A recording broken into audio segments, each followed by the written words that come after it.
আপনি সকালবেলায় কীর্তন গাইতে বেরিয়েছেন, হঠাৎ একজন আপনার পাছায় ক্যাট করে একটা লাথি মারলো, আর আপনি সোজা গিয়ে গুয়ের ডোবায় ঠপ করে পড়লেন।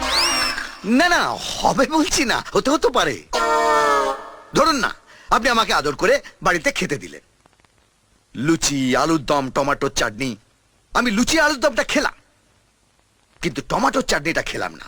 তার বদলে আপনার ওই পচা টমেটোটা পায়ের নিচে পচ করে দিলাম, আর টমেটোর বিচিগুলো পক করে বেরিয়েছে আমার। না না, হবে বলছি না, হতেও তো পারে। আচ্ছা, কি বলতে চান কি আপনি? এবার দরজাটা বন্ধ করি, কীর্তন হবে, খোলকার তাল বাজবে না।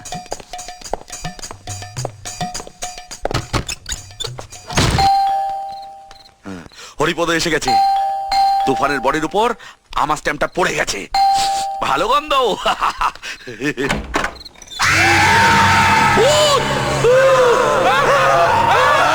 জামাইবাবু, আমি হরিপদ। কি কালার খেলিয়েছে, খেলিয়েছে তো করে দিয়েছে। তুফানের বডির উপর তুই দলের স্ট্যাম্প মারতে গিয়েছিলি টিকিট ব্ল্যাক করা ছেড়ে দেওয়ার পর। আর কোনোদিন কারো হাতে কেলানি খেয়েছি? একটু ঘেঁটে দেখি, যদি দেখি বডির ওপর অন্য কোনো দলের স্ট্যাম্প পড়েনি, তাহলে আমাদের ঠাপ্পা মেরে দেবো। হরিপদ সামন্ত জিন্দাবাদ, হরিপদ সামন্ত জিন্দাবাদ।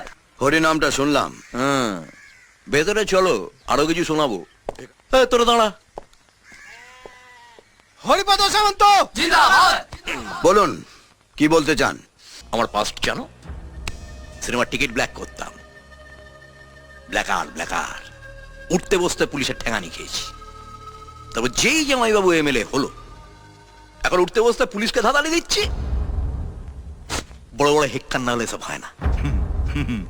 বিরাট হেক্কার। কত কি হতে পারে জানো? ধরো তুমি রাস্তা দিয়ে যাচ্ছ, পেছন থেকে একটা লরি এসে তোমার চাপা দিয়ে চলে গেল। না, হবেই বলছি না, হতেও তো পারে। বা ধরো তুমি নাসিরের দোকানে বসে চা খাচ্ছ, পাঁচাটা ছেলে এসে বসলো, মাথায় বন্দুক থেকে ঘোড়াটা টেনে দিল। হবেই বলছি না, হতেও তো পারে। বিরাট খেলা, সাপ লুডো।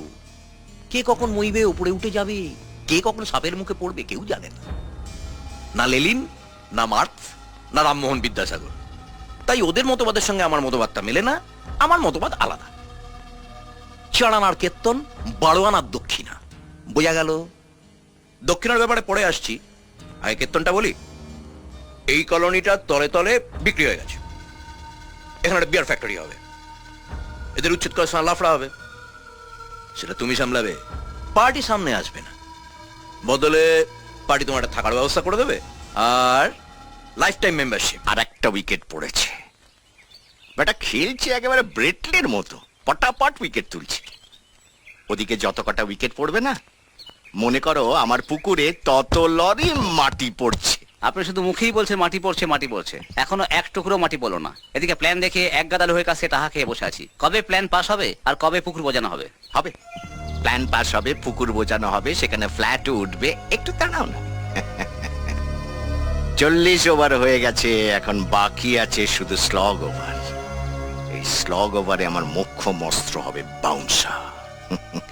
অবিনাশ যেরকম জমি নিয়ে ব্যাট করছে, তেমনি আমি জমি সেন্টিমেন্ট নিয়ে বোলিং করব, আর আমার বাউন্সার হবে পরিমল ঘোষের স্মরণ সভা। আজ আমাদের মধ্যে পরিমলদা নেই, আমরা তাকে স্মরণ করব, সম্মান জানাবো, 1 মিনিট নীরবতা পালন করব। পরিমলদা শুধু একজন মানুষ ছিলেন না, ছিলেন আমাদের আত্মা। আমি বিরোধী দলের হলেও তার জন্য প্রাণ আমার আজও কাঁদে। তাই তার মৃত্যু দিবসে তাকে স্মরণ না করে আমি পারিনি। পরিমলদা কৃষির উন্নতি চেয়েছিলেন, চাষের জমিকে নিজের বুক দিয়ে আগলে রাখতেন। পরিমলদা আজ আর নেই, কিন্তু তার আদর্শ, তার স্বপ্নকে তিনি আমায় দিয়ে গেছেন। আমি তার যোগ্য উত্তরাধিকারী।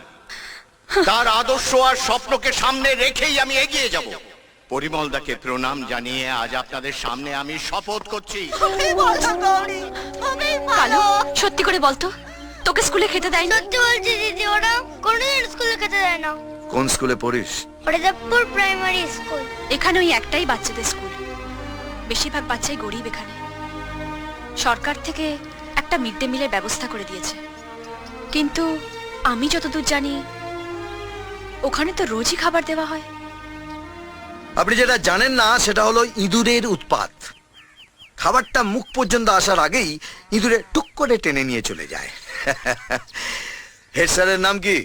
হেড স্যার কি, যাকে আপনি মেরে মরার খাটে তুলে দিয়েছিলেন সেই তো সেক্রেটারি। ও ও ও ওই শালাটা। এখন কোথায় পাওয়া যাবে? আজ আর ওকে পাওয়া যাবে না। আজ ওর ছেলের জন্মদিন, বড় প্যান্ডেল হয়েছে, বড় ক্যাটারার এসছে, রাত্রিরে জমিয়ে খাওয়া দাওয়া হবে। তাই নাকি?